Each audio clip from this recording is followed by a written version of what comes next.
C'est vrai qu'on peut se demander si, malgré les sanctions très disproportionnées de la CEDEAO, qui semblent très éloignées du contexte, on peut se demander si cet effet ou cette peur du gendarme n'a pas agi sur le Burkina Faso pour qu'il n'y ait pas un nouveau coup d'État. Vous savez que beaucoup de gens se sont plaints de la disproportion de la sanction ou des sanctions de la CEDEAO contre le Mali. Là où il fallait négocier, discuter, aider les Maliens à trouver des solutions à leurs problèmes, la CEDEAO a voulu faire une sorte d'exemplarité qui a été décriée par toute la communauté sous-régionale et décriée par les Maliens eux-mêmes. Ce qui prouve que, au lieu d'avoir une sanction, on a eu l'effet contraire, le soutien populaire pour le Mali. Est-ce que ça n'a pas incité d'autres personnes qui avaient des velléités à se dire mais notre intervention ou nos interventions sont tellement populaires que le moment est venu d'arrêter la gabegie, d'arrêter ces dictatures, d'arrêter cette arrogance des dirigeants. Et je crois que ce qu'il faut retenir, c'est que la disproportion entre les sanctions et la réalité, le vécu de nos populations est telle que ça n'a fait qu'inciter les gens à mettre un terme à l'arrogance. C'est ce qu'on peut dire, ça n'a pas produit des effets escomptés et de toutes les façons, ça ne pouvait pas produire de tels effets parce que les sanctions étaient en elles-mêmes illégales et très arrogantes. Pourquoi cette résurgence?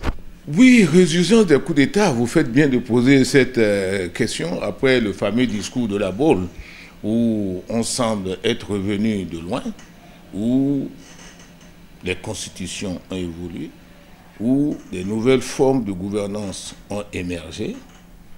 C'est vrai que ça faisait consensus qu'il ne devrait plus y avoir de coup d'État, que les pays devaient être gouvernés avec des normes nouvelles, que les pays devaient être gouvernés dans la transparence, que la démocratie devait être la règle, c'est-à-dire que le peuple est associé à la gouvernance et qu'il n'y avait plus de raison de voir des gens en armes faire éruption dans la vie politique.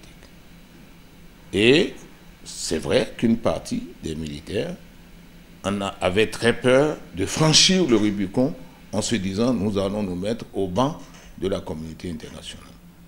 Et ça a freiné beaucoup d'élan. Mais il faut se souvenir d'une chose. La plupart des régimes dans notre sous-région, qui était une région gouvernée avec des normes bien connues et bien acceptées de démocratie, nos peuples ont connu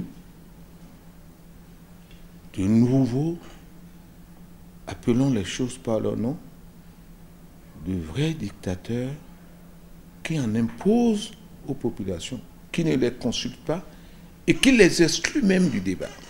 C'est-à-dire sur les choses essentielles qui faisaient consensus depuis une trentaine d'années, depuis les renouveaux démocratiques. On est passé comme revenu totalement en arrière.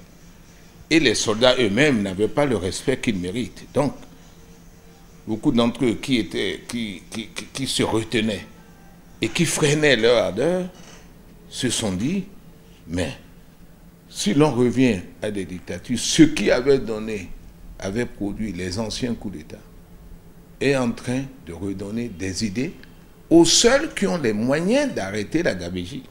Parce que si le peuple en démocratie, c'est lui qui a le dessus. C'est lui qui dit qui va gouverner et comment il va gouverner. Mais lorsqu'on se trouve en phase de situation où le peuple n'a plus voix au chapitre, où en fait c'est un mensonge ou un camouflet à la démocratie, le peuple se sent marginalisé. Mais les militaires ne sont pas tombés du ciel. Ils font partie de ce peuple et c'est eux seulement qui ont les moyens de dire « oh là ». Ayant senti que les dirigeants ne se retenaient plus dans la manière ou dans leur arrogance de leur arrogante manière de diriger, ayant senti que les institutions régionales qui devaient normalement freiner ces excès, ces institutions elles-mêmes se sont trouvées dépassées et sont elles-mêmes victimes de cette violence dans la gouvernance, parce que qui nomme les personnes qui nous représentent au plan régional? Prenez la CEDEAO, c'est toujours les gouvernants très puissants que l'on dit syndiqués qui les nomment. Et ils ne peuvent plus faire leur boulot en toute indépendance. Et c'est à leurs corps défendants qui viennent de temps en temps voir si il y a des élections, comment faire, au lieu d'être des conseillers en matière électorale, ils sont devenus des couvertures en matière électorale. Donc, on a besoin de leur onction, on leur fait appel, ils sont en service commandé, ils font leur boulot, ils s'en vont. Ils sont devenus eux-mêmes très peu crédibles. Dans ce contexte où les institutions régionales deviennent complices des activités démocratiques et de gouvernance de nos dirigeants, tout ce système étant devenu impopulaire, les peuples regardent dans quelle direction? Vers ceux qui sont seuls capables de faire entendre raison à l'arrogance des dirigeants. Donc, il n'est pas surprenant que nos mœurs aient changé compte tenu des mœurs ou des pratiques de gouvernance que nous connaissons. C'est un phénomène tout à fait normal.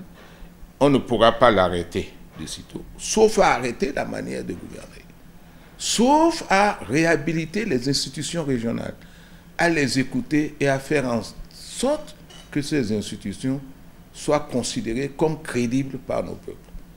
Mais tant que les gouvernants utiliseront seulement ces institutions et les utiliseront comme des alibis, c'est sûr que beaucoup de gens dans nos pays, la majorité de nos populations, regardera du côté de ceux qui ont les moyens de faire entendre raison à ceux qui nous gouvernent.